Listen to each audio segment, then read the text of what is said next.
madasigon ug buotan. Sa kabukiran, atletang buotan, mga pangandoy sa kinabuhi, sama sa langit kahawan. Sa daghang pagsulay nga ilang giagian, nagbarok nga madasigon, andam nga mosagubang. Sa punga sa mga bukid, hugot nga nagahandom, mga putling kasing-kasing, puno sa paglaom. Bisan sa kalisod, andam nga mupadayon, alang sa mga pangandoy nga buot ka putol. Samang sa kabalinawon, sa birding kabukiran, hapsay na hunahuna ni ining mga kabataan.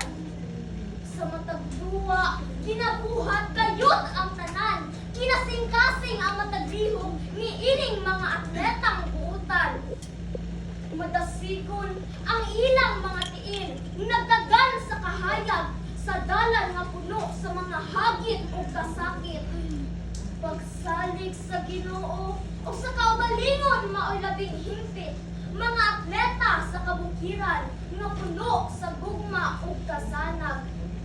Sama sa nagdalain-laing kahoy sa kabukiran, nga sa daghang unos gituyan-duyan, pagsulay nga giatubang, nga walay kinutuban, apan kaya kining lakasan, sa gabay sa maagakong katilingban.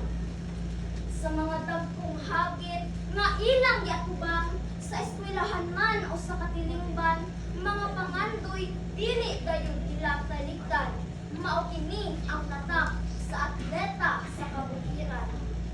Ang kadasig nga ilang ipakita sa tanang higayon, sama sa adlaw nga nagdanag sa matag panahon, mga atletang madasigon ug buutan, simbolo sa paglaom sa tibuok kalibutan. Usa kaninyong tanan mga kahigalaan, kaming mga atletang gikan sa kabukiran, kami ehemplo nga giya sa mga kabataan.